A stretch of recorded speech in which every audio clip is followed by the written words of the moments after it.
ओम शांति, ओम शांति, ओम शांति।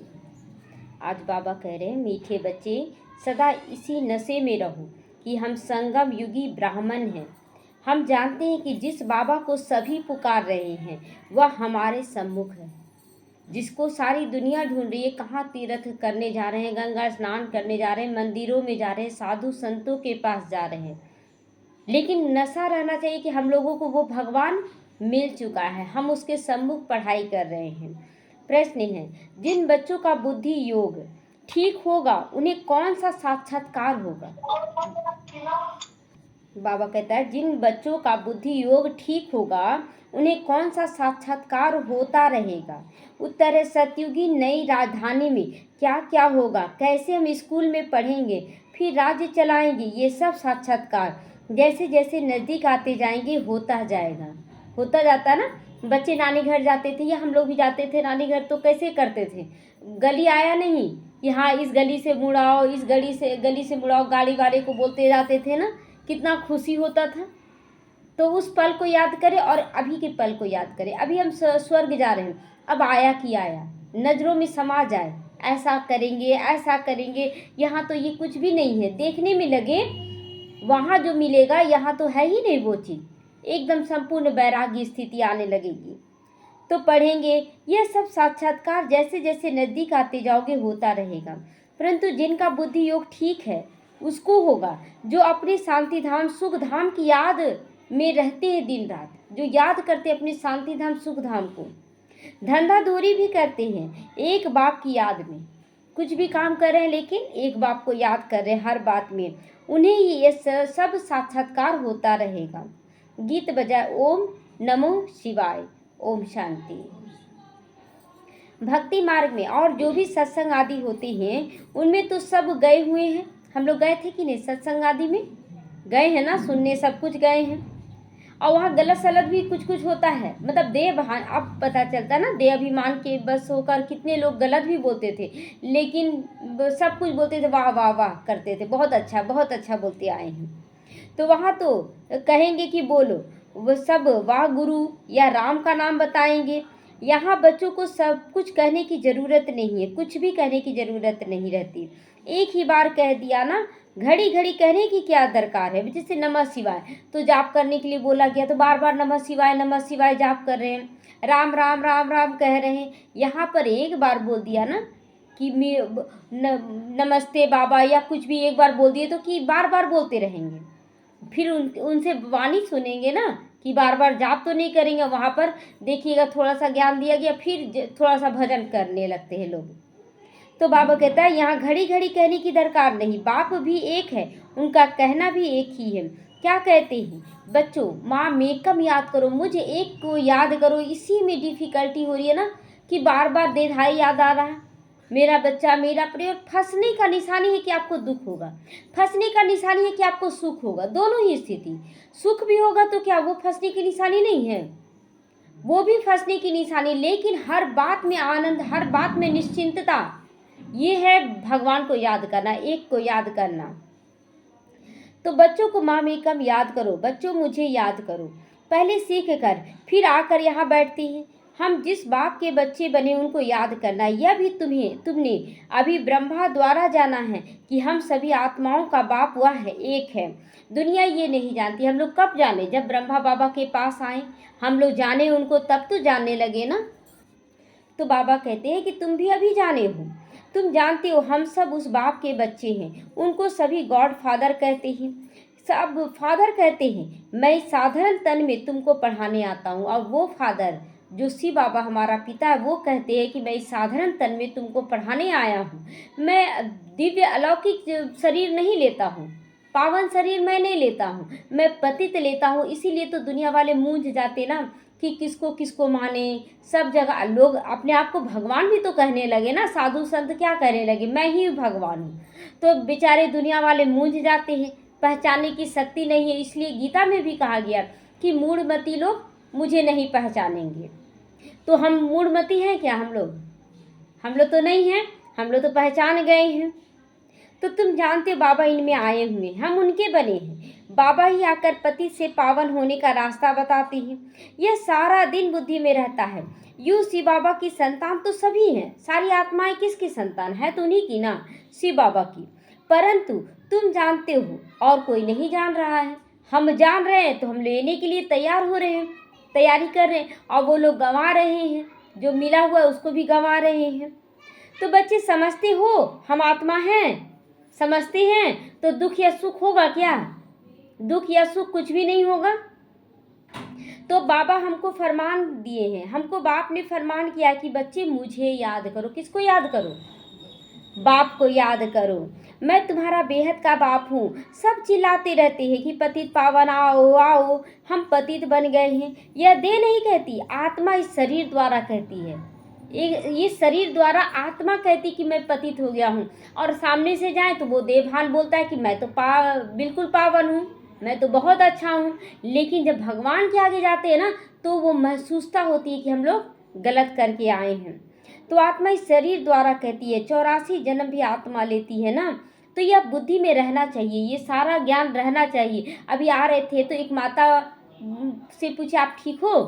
तो बोली कि हाँ हाँ बिल्कुल ठीक है, अब क्या करें, बुढ़ापा शरीर आ गया ना, कभी दर्द हाथ में होता है तो कभी पाँव में होता है, सब उसका लीला है।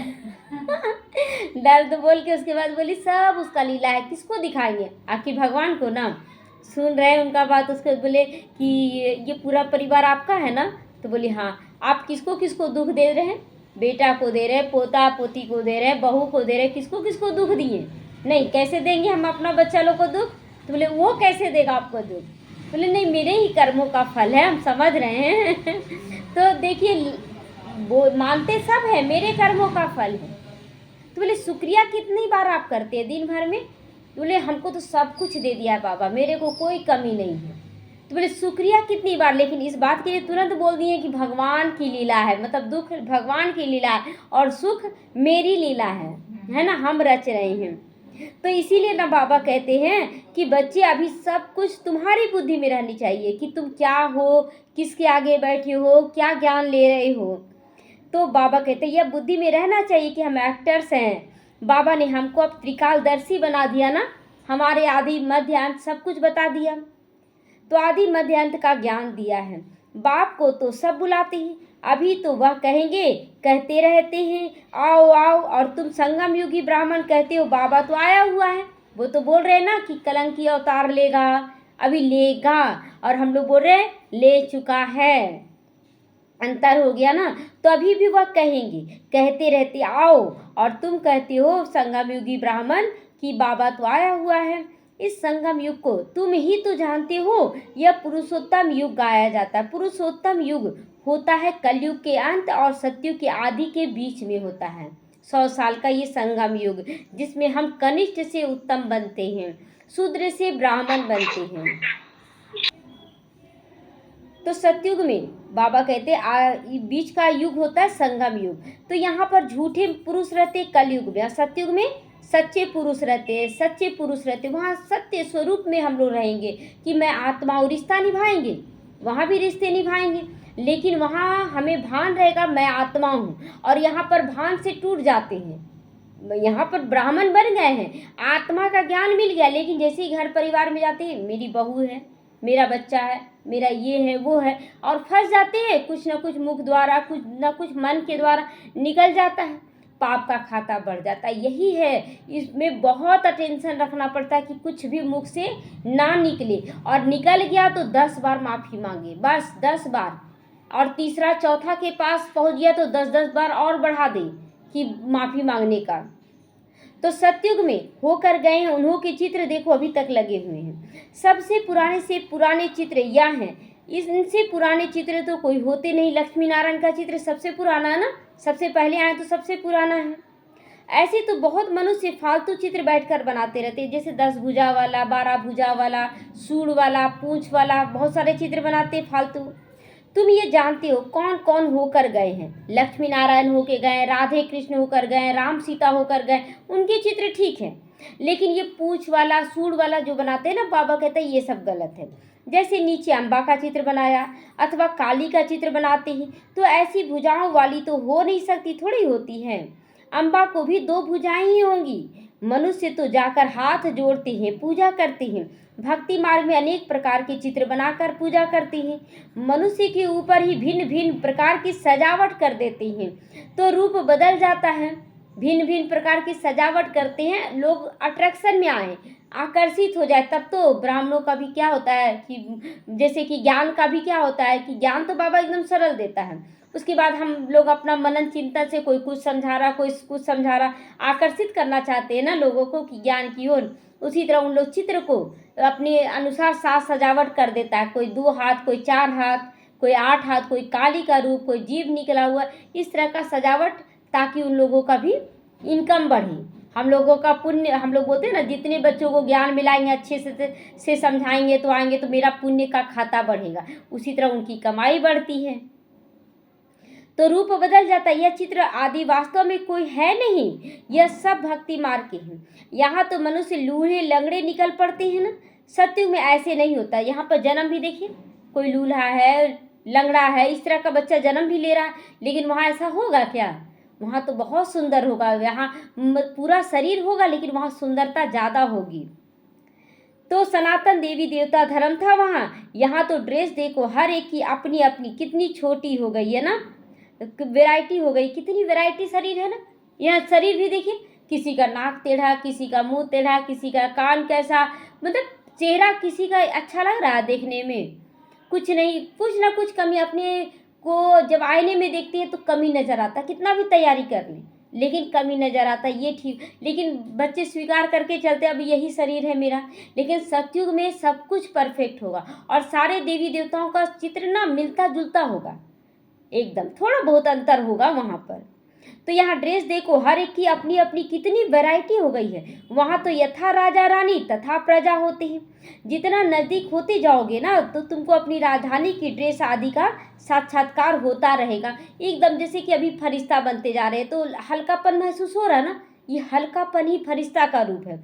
और दाता का रूप, चाहे कोई कितना भी बुरा हो, आपके मुख से केवल अच्छा निकलेगा, सबके लिए सब अच्छे हैं। तो ये हो गया देवी देवता का स्वरूप का साक्षात्कार। जरूरी नहीं है कि आपको वहाँ का साक्षात्कार ही हो, आपको स्वरूप में वो दिखने लगेगा कि हम बन रहे हैं वैसा। तो ऐसे स्कूल में हम पढ़ते हैं, देखते रहोगे कि हम भविष्य में क्या बनेंगे, यह करते हैं, देखेंगे भी। वह जिनका बुद्धि योग अच्छा है वो कौन देखेंगे? जिनका बुद्धि योग बहुत अच्छा वो देखेंगे। अपने शांति धाम सुख धाम को याद करते हैं। धंधा दूरी भी तो करना है ना, भक्ति मार्ग में भी धंधा आदि तो करते हैं ना। ज्ञान कुछ भी नहीं था, सब है भक्ति। बाबा कहता है ना कि धंधा दूरी भी करना है, यहाँ भी संगम युग पर। आखिर भक्ति मार्ग में करते थे कि नहीं? तो यहाँ आने के बाद ये बोलते हैं ना कि हम छोड़ देंगे, हम सब समर्पित हो जाएंगे। बाबा नहीं बोलता ऐसा। अपना अपना कर्म करो, लेकिन उसी में याद करो, आसक्ति मत रखो। धंधा कर रहे और आसक्ति रख रहे तो ये भी तो गलत होगा ना। तो उनको कहेंगे भक्ति का ज्ञान, वह यह ज्ञान दे न सके, तुम विश्व के मालिक कैसे बनोगे? तुम अभी यह पढ़कर भविष्य विश्व के मालिक बनते हो। देखिए जो प्रवचन कर रहे हैं, तो पहले तो लालच नहीं रखते थे, लेकिन अब वो भी कमाई के लिए कर रहे हैं, तो उनके अंदर लालच रह गया है। लेकिन यहाँ पर अभी हम लोगों को किसी से लेने की इच्छा नहीं रखनी है। कुछ जितना अनासक्त होकर, निस्वार्थ होकर सेवा करेंगे, उतना प्राप्ति का खजाना जमा होता रहेगा। लेकिन जो यहीं पर यूज कर रहे हैं, उसका पुण्य का खाता खत्म हो रहा है। हमें यहाँ पर कुछ भी नहीं लेना है। तो यह पढ़ाई है ही नई दुनिया के लिए, अमर लोक के लिए। यहाँ पर कुछ भी स्वीकार नहीं। ब्रह्मा बाबा किया स्वीकार। देखिए बच्चों की खुशी के लिए पहन लिया, जैसे कोई स्वेटर लाया, पहन लिया, लेकिन तुरंत फिर भगवान के खजाने में जमा कर दिया, मेरा नहीं है। तो उसी तरह हम लोगों को भी दुनिया, आखिर परिवार वाले कोई भी कुछ बोल रहे हैं, चलो पहन लेना, लेकिन अंदर से स्वीकार नहीं करना कि हमको भी ये चाहिए वो चाहिए। तो ये सब नहीं करना है। तो बाकी कोई अमरनाथ पर शंकर ने पार्वती को कोई अमर कथा नहीं सुनाई है। ये सब जो बोलते ना लोग कि शंकर ने अमर कथा सुनाई, अमर कथा क्यों सुनाया जाएगा पार्वती को, जो कि हमेशा उनके साथ रहती है? तो यहाँ पर हम पार्वतियाँ बिछड़ गई, हम लोगों को बाबा ज्ञान सुना रहा है, अमर कथा सुना रहा। वह तो शिव शंकर को भी मिला देते हैं। अभी तुम बच्चों को समझा रहे हैं, यह भी सुनते हैं। कौन? ब्रह्मा बाबा भी सुन रहे हैं, बच्चों को समझा रहे शिव बाबा, और सुन रहा है ब्रह्मा बाबा कभी बोलता है ना कि हम तो इसको सुनाते हैं ब्रह्मा बाबा को, मतलब दोनों को ही सुनाते हैं। तो बाप बिगड़ सृष्टि के आदि मध्य अंत का राज कौन समझा सकेंगे? कोई भी समझा सके आज तक? नहीं। यह कोई साधु संत आदि नहीं है। जैसे तुम गृहस्थ व्यवहार में रहते थे वैसे ये भी था। ब्रह्मा बाबा गृहस्थ में था। ड्रेस आदि सब वही है ना। जैसे घर में माँ बाप बच्चे होते हैं, फर्क कुछ भी नहीं रहा कुछ भी फर्क रहा? ब्रह्मा बाबा ब्रह्मा बन गया तो फर्क हो गया क्या? फर्क तो कुछ भी नहीं हुआ, वैसे ही कि वैसे ही रहे। तो बाप इस रथ पर सवार होकर आते हैं बच्चों के पास। यह भाग्यशाली रथ गाया जाता है। कभी बैल पर सवारी भी दिखाते हैं ना। तो मनुष्य ने तो उल्टा समझ लिया है, बैल सवारी पर भी दिखाते हैं भगवान को। तो मनुष्य ने तो उल्टा समझ लिया, बैल पर सवारी करके क्या करेंगे बाबा? बैल पर सवारी ने बसहा बैल मतलब गाय कहा गया माताओं को समझने की बात है, गाय कहा गया माताओं को। प्रकृति हमसे निर्माण हुई ना, तो गाय माताओं को और बैल पुरुषों को। अब बैल भी कैसा है? विकारी। ब्रह्मा बाबा तो मतलब कुमार भाई के तन में तो नहीं आया बाबा, विकारी जो गृहस्थी थे उनके तन में आया। तो इसको कहा जाता है बसहा बैल पर सवारी, है ना। तो लोग मनुष्य को न पहचान सके तो बैल का सवारी दे दिए। तो बैल पर बाबा थोड़ी बैठेगा, श्री कृष्ण तो प्रिंस है ना, वो बैल पर नहीं बैठेगा। भक्ति मार्ग में मनुष्य बहुत मूंझे हुए हैं। मनुष्यों को है भक्ति मार्ग का नशा, तुमको ज्ञान मार्ग का नशा है। तो इसलिए वो तो बैल की पूजा करते हैं और हम लोग ब्रह्मा बाबा को फॉलो करते हैं। तो तुम कहते हो इस संगम युग पर बाबा हमको पढ़ा रहे, तुम हो इस दुनिया में, परंतु बुद्धि में जानते हो कि हम ब्राह्मण संगम युग पर हैं। ऐसे देखने में तो कलयुग में है, लेकिन हम अंदर से क्या बोलते हैं? हम तो संगम युग में आ चुके हैं।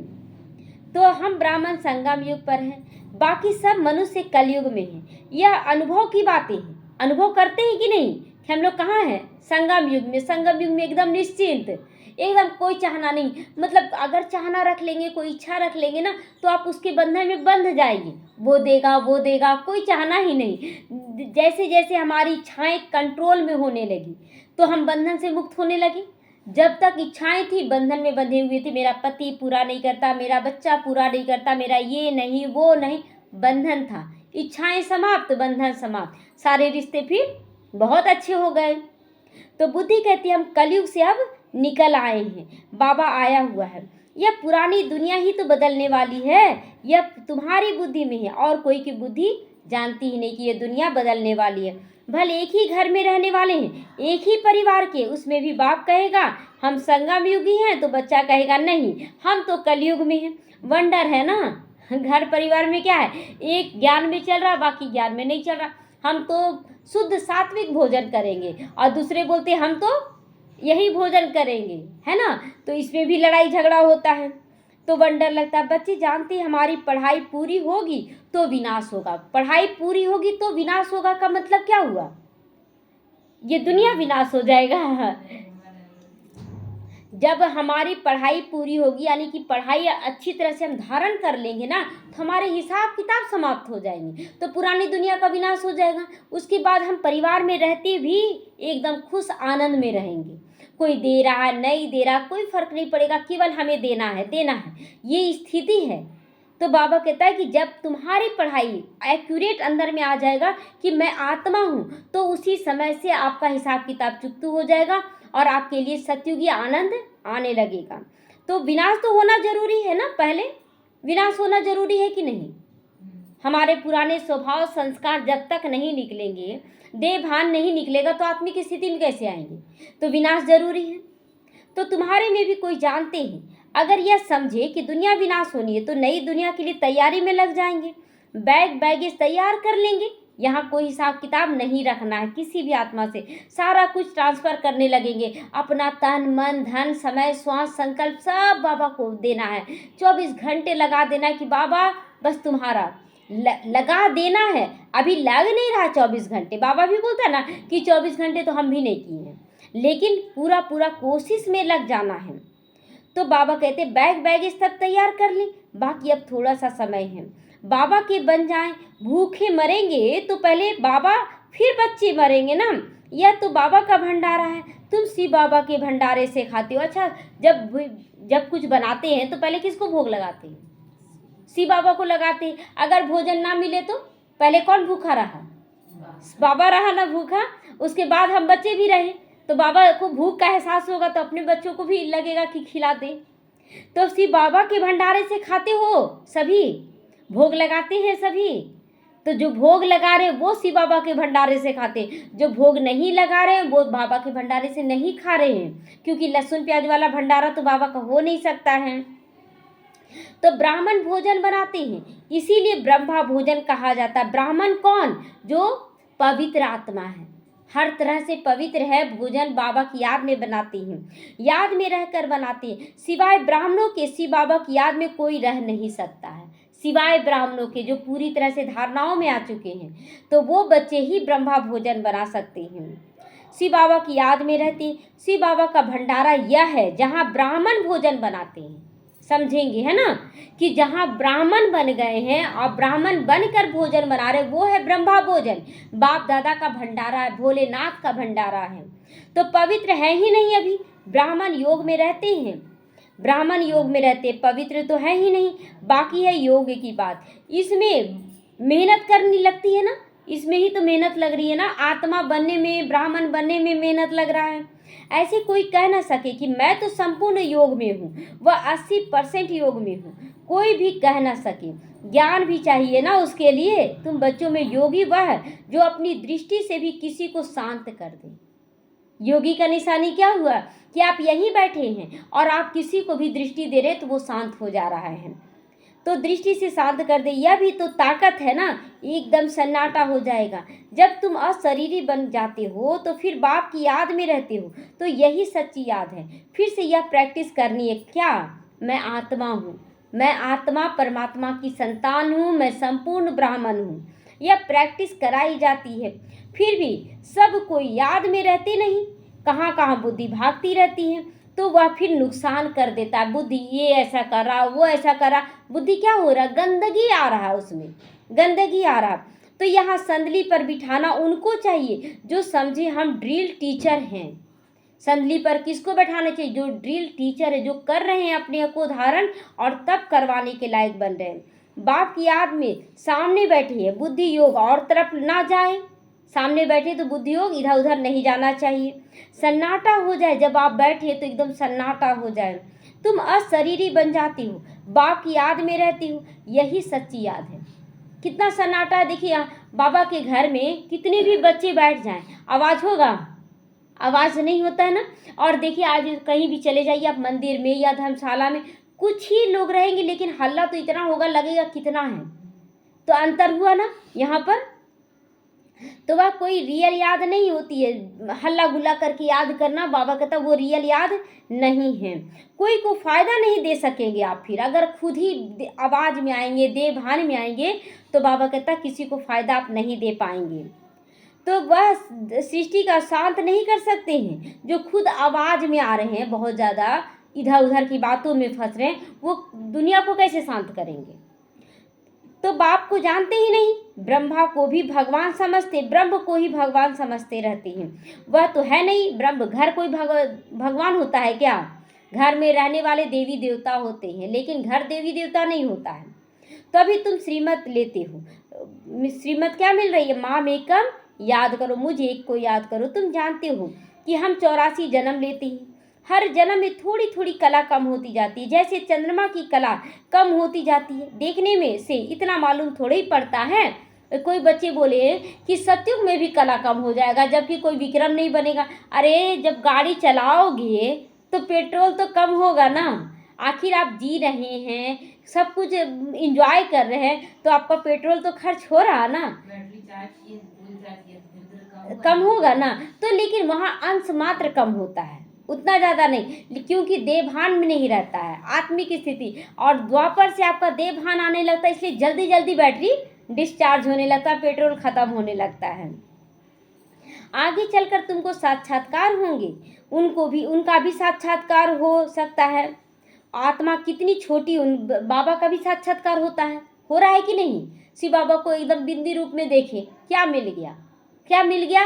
पहचान नहीं होने के कारण कुछ दिन तो बहुत नशा रहा था, बाद में बोले सच में देखे थे या नहीं देखे थे। तो ये सारा कुछ तो बाबा दिखा रहा ना, तो नहीं तो बच्चियां कैसे बताती इसमें लाइट कम है, इसमें जाती हैं। बताती थी ना बच्चियां की, जैसे ऊपर जाती थी ना संदेशियां, तो बोलती थी बाबा उसमें तो बहुत लाइट है, आप ही का चेहरा है लेकिन उसमें बहुत लाइट है, आप में उतना लाइट नहीं है। और लास्ट में बताई क्या कि दोनों, आप लोग दोनों बराबर नजर आ रहे हैं, लाइट लाइट पता चल रहा जाता था। तो इसमें लाइट कम, इसमें जाती है, दिव्य दृष्टि से ही आत्मा को देखती है ना। तो यह भी सभी ड्रामा में नूंद है, मेरे हाथ में कुछ नहीं है, ड्रामा मुझसे कराती है, यह सब ड्रामा के अनुसार चलता रहता है। बाबा कहता ना कि मेरे हाथ में कुछ भी नहीं है, ये भी ड्रामा करवा रहा है, ये ड्रामा नूंधा हुआ है, इसमें सेकंड बाय सेकंड एक्ट होता रहता है। अभी बाप शिक्षा देते हैं कि बच्चे पावन कैसे बनना है, इसी की शिक्षा रोज दे रहे हैं बाबा, हमें बाबा के अनुसार चलते रहना, फिर दुनिया कितनी खुशनुमा बन जाती है। वो तो महसूस करा रहा ना बाबा, कितना सुंदर हो रहा है। तो बाप को याद करना है, कितनी छोटी सी आत्मा जो पतित बन गई ना, फिर पावन बननी है। वंडरफुल बात है, कुदरत कहते हैं ना इसी को, कि इतनी छोटी सी आत्मा में 84 जन्मों का पाठ नुधा हुआ है। तो बाप से तुम सब कुदरती बातें सुनते हो, सबसे कुदरती बात है आत्मा और परमात्मा की, जो कोई जानता ही नहीं, ऋषि मुनि आदि तो कोई भी नहीं जानते। इतनी छोटी आत्मा ही पत्थर बुद्धि बनती है, और इतनी छोटी सी आत्मा ही पारस बुद्धि बन जाती है। तो बुद्धि में यही चिंतन चलता रहे कि हम आत्मा पत्थर बुद्धि बनी थी, अब फिर बाप को याद करके पारस बुद्धि बन रहे। तो पारस क्या करेगा, पत्थर को भी छुएगा तो सोना बन जाएगा। तो हम क्यों सोचते वो ऐसा कर रहा, वो ऐसा कर रहा है, हम ये सोचे कि हमारे से, छूने का मतलब है ना कि ऐसा नहीं कि आप हाथ से छू रहे हैं तो वो मतलब आपके संस्कार उसके संस्कार के संग में आएंगे ना, तो उसके संस्कार को बदल देंगे, उसका संस्कार बदल जाएगा, पारस हो जाएगा। तो लौकिक रीति से बाप भी बड़ा और फिर टीचर गुरु भी बड़े मिलते हैं। तो यह तो एक ही बिंदी बाप है, टीचर भी है, गुरु भी है, सारा कल्प देहधारी को याद किया। अब बाप कहते बच्चे माँ में कब याद करो, सतयुग से लेकर कलयुग तक किसको याद किए, केवल देहधारियों को याद किए ना। अब बाबा बोलता एक जन्म तो मेरे को याद कर लो बाप बच्चे। तो बुद्धि को कितना महीन बनाते हैं ना तुम्हारी, विश्व का मालिक बनना कोई कम बात है क्या, यह भी कोई ख्याल नहीं करते कि यह लक्ष्मी नारायण सत्यु के मालिक कैसे बने। तुम भी नंबरवार पुरुषार्थ अनुसार जानते हो, नया कोई इन बातों को समझ ना सकी। पहले मोटे रूप में समझा, फिर महीनता से समझाया जाता है। पहले मोटे रूप में, देखिए एक माता है जो बोली कि हम ना मुरली सुनेंगे ना योग करेंगे, उनको 5 संकल्प दिए कि ऐसे ऐसे करिए, और कल ही अपने मन से मुरली सुनने चली गई। तो चेंजिंग आता है, संकल्प से आता है, पवित्रता आ जाती है। जब दिन भर हम संकल्प पावरफुल करते हैं, 5 ही संकल्प रट लगा दें, तो आपके अंदर नेगेटिव आने का चांस नहीं मिलता है और पॉजिटिव भरने लगता है। अपने मन से वो बोली हाँ दीदी आज गए थे, जबकि बोल रही थी हम एकदम नहीं जा सकते, तो कितना परिवर्तन आ जाता है। तो महीनता से पहले मोटे रूप में समझाओ, फिर महीनता से समझाया जाता है। बाप है बिंदी, वह फिर इतना बड़ा बड़ा लिंग रूप में बना देते हैं। मनुष्यों के भी बहुत बड़े बड़े चित्र बनाते हैं ना, परंतु ऐसे है नहीं। कहाँ तो जाते हैं ना विष्णुपद की, और भी कहाँ कहाँ गए थे, तो देवी देवताओं का चित्र कितना बड़ा बड़ा बनाते हैं, एकदम बड़ा बड़ा, एकदम छोटे छोटे हम लोग नजर आते हैं वहाँ पर। तो बाबा कहता मनुष्य इतने बड़े होते हैं क्या, देवी देवता भी इतने बड़े होते हैं क्या, नहीं होते। उनका तो वहाँ का हाइट कितना होगा, सतयुग में 6 फीट होता है। तो मनुष्यों के शरीर तो यही होते हैं ना। भक्ति मार्ग में क्या क्या बैठकर बनाया है, मनुष्य कितना मूंझे हुए। बाप कहते जो पास्ट हो गया वो फिर होगा, अभी तुम बाप की श्रीमत पर चलो। इनको भी बाबा ने श्रीमत दी, साक्षात्कार कराया ब्रह्मा बाबा को। तो तुमको हम बादशाही देता हूँ, तो अब इस सेवा में लग जाओ। ब्रह्मा बाबा को दिया डायरेक्शन कि अब सतयुग बनाना है, तुम इस सेवा में लग जाओ, अपना वर्षा लेने का पुरुषार्थ करो। यह सब कुछ छोड़ दिया ब्रह्मा बाबा, देखा बस सब कुछ छोड़ दिया। तो यह भी तो निमित्त बना ना। सब तो ऐसे निमित्त नहीं बनते हैं कि सब कुछ छोड़ दिए एक झटके में। तन मन धन समय श्वास संकल्प सब कुछ स्वाहा कर दिया बाबा। तो जिनको नशा चढ़ा वो आकर बैठ गए, हमको तो रजाई मिलती है, फिर यह कोई पाई पैसे क्या करेंगे। तो अब बाप बच्चों को पुरुषार्थ कराते, राजधानी स्थापन हो रही है, कहते भी हम लक्ष्मी नारायण से कम नहीं बनेंगे बाबा, सब यही बोलते हैं ना, सीताराम के लिए हाथ उठाएंगे, बोलेंगे हम लक्ष्मी नारायण ही बनेंगे। तो श्रीमत पर चल कर दिखाओ, श्रीमत पर चल कर दिखाओ। चू चा मत करो। चू चा का मतलब क्या हुआ? वो ऐसे करता है बाबा, वो ऐसे करता है बाबा, उसको ठीक करो बाबा, उसको हम ठीक। सूर्य उगता है ना, कीचड़ को बोलता कि कीचड़ को सुखाओ भगवान तब हम उगेंगे, बोलता है क्या? अंधेरे को दूर करो भगवान तब हम उगेंगे। सूर्य उगता है, यानी कि हम तैयार हो जाएं। तो श्रीमत पर चलकर दिखाओ, चू चा मत करो। बाबा ने थोड़े ही कहा बाल बच्चों का क्या हाल होगा। एक्सीडेंट में अचानक कोई मर जाते, कोई भूखा रहता है क्या? कोई ना कोई मित्र संबंधी आकर देते हैं खाने के लिए। अगर कोई मर गया, घर में नहीं बनाते, तो कोई ना कोई मित्र संबंधी देता है कि नहीं खाना। पहले तो बहुत रिवाज था, अब धीरे धीरे वो भी चलो बाजार का मंगा लिए, इधर का। पहले तो परिवार वाले ही ला कर देते थे। तो कोई भूखा तो रहता ही है। यहाँ देखो, बाबा पुरानी झोपड़ी में रहते हैं, तुम बच्चे आकर महलों में रहते हो। बाप कहेंगे बच्चे अच्छी रीति रहो, खाओ पियो। बाबा तो खुश होगा ना कि मैं बाप हूँ, मुझे यही कुटिया ठीक है, लेकिन तुम अच्छे घर में रहो। तो जो कुछ भी नहीं ले आए हो उनको भी सब कुछ अच्छी रीति मिलता है ना। मतलब जो नहीं भी लाए हैं, मतलब बाबा के कार्य में नहीं भी आप समर्पित किए, लेकिन अगर आप अच्छी रीति से पुरुषार्थ कर रहे हैं, बाबा के अनुसार चले। जैसे मम्मा कुमारी थी तो कुछ नहीं लाई, लेकिन बहुत सब कुछ मिलने लगा। तो जो कुछ भी नहीं लाए हैं उनको भी सब कुछ अच्छी रीति मिलता है। इस बाबा से भी अच्छी रीति रहते हैं वो, इस बाबा से भी अच्छी रीति। मतलब ब्रह्मा बाबा तो कुटिया में ही रहा, बाकी जो भी आए तो उनको तो बाबा दिया ना महल रहने के लिए। शिव बाबा कहते हैं हम तो हैं रमता योगी, कोई का भी कल्याण करने जा सकता हूँ। जो ज्ञानी योगी बच्चे हैं वह कभी साक्षात्कार आदि बातों में खुश नहीं होगी। साक्षात्कार हो गया, हम स्वर्ग में बनने वाले, मतलब बनने वाले ये नहीं देखे, वो देख लिए कि लक्ष्मी नारायण के रूप में, बस उनको नशा चढ़ गया, पुरुषार्थ ढीला पड़ गया।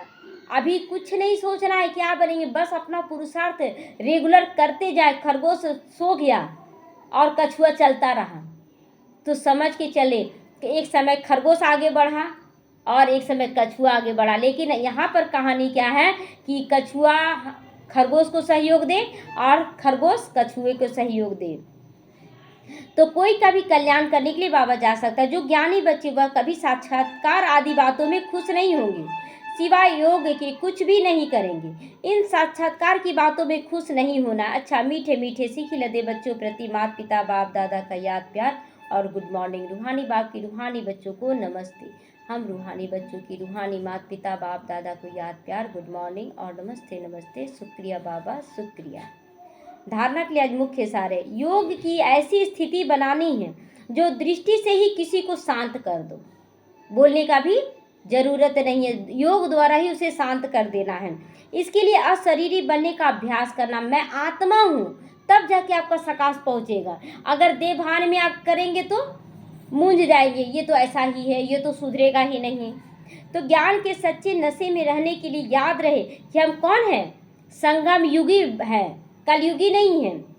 तो अब ये पुरानी दुनिया बदलने वाली, हम अपने घर जा रहे हैं। श्रीमत पर सदा चलते रहना है। फिर से बाबा कह रहा है चू चा नहीं करनी है, मतलब उल्टा सुल्टा बोल सोचना बोलना करना नहीं है। वरदान है, परमात्मा मिलन द्वारा रूह रिहान का सही रिस्पांस प्राप्त करने वाले बाप समान बहुरूपी बनो। बहुरूपी का मतलब क्या हुआ? कभी फरिश्ता तो कभी देवता तो कभी पूज्य स्वरूप, कभी देव स्वरूप, यही ना है ब्राह्मण स्वरूप, तो बहुरूप हुआ ना। और परमात्मा मिलन द्वारा रूह रिहान तो आप कर रहे हैं, लेकिन बाप का जो संकल्प उसको कैच नहीं कर रहे हैं, तो ये योग की कमी है। तो रूह रिहान में बाप की भी कैचिंग लेनी है। तो रिस्पांस प्राप्त करने वाले बच्चे बनना। जैसे बाबा बहुरूप है, सेकंड में निराकार से आकार वस्त्र धारण कर लेते, ऐसे आप भी इस मिट्टी की ड्रेस को छोड़कर कभी आकारी फरिश्ता ड्रेस ले लो, चमकीली ड्रेस पहन लो, तो कभी सहज मिलन हो जाएगा और रूह रिहान का क्लियर रिस्पांस समझ में आएगा। क्योंकि यह ड्रेस पुरानी दुनिया की वृत्ति और वाइब्रेशन से बना हुआ है, माया के वाटर या फायर से प्रूव है। तो इसमें माया इंटरफेयर नहीं कर सकती है। देखिए, जो फरिश्ता का शरीर है वो 5 तत्वों से बना हुआ है, नहीं ना बना हुआ है, तो एकदम फुल प्रूफ हुआ कि नहीं माया से। स्लोगन है, दृढ़ता असंभव से भी संभव करा देती है, असंभव से भी जो कार्य असंभव है अगर दृढ़ रहे, मैं आत्मा हूँ, मुझे केवल शुभ होना देना है, तो जो नहीं बदलने वाला वो भी क्या होगा, बदल जाएगा ना। अव्यक्त इशारे, रूहानी रॉयल्टी और प्यूरिटी की पर्सनालिटी धारण करो। ब्रह्मा कुमार का अर्थ ही है सदा प्यूरिटी की पर्सनालिटी और रॉयल्टी में रहना। यही प्यूरिटी की पर्सनालिटी विश्व की आत्माओं को अपनी तरफ आकर्षित करेगी। रूहानी पर्सनालिटी रॉयल्टी क्या है, हमारा खान पान क्या है, एकदम शुद्ध, जैसे तैसे बना हुआ खाएंगे क्या, जैसे तैसे बर्तनों में बना हुआ खाएंगे क्या, सब चीज़ में रॉयल्टी आ गया, रूहानी पर्सनालिटी हो गई। तो और यही प्यूरिटी की रॉयल्टी धर्मराजपुरी में रॉयल्टी देने से छुड़ाएगी, धर्मराजपुरी में सजा देने से छुड़ाएगा। यही जो धारणा हम अभी कर रहे हैं ना, धर्मराजपुरी में सजा नहीं भोगना पड़ेगा। तो इसी रॉयल्टी के अनुसार भविष्य रॉयल फैमिली में भी आ सकोगी। जैसे शरीर की पर्सनालिटी देहभान में लाती है, ऐसी प्यूरिटी की पर्सनालिटी देही अभिमानी बनाए बाप के समीप ले आती है। तो क्या बनना है, देह अभिमान में सुंदर बनना है कि देही अभिमानी में, देही अभिमानी में सुंदर बनना, कोई भी आसक्ति अंदर में नहीं रखना है। ओम शांति।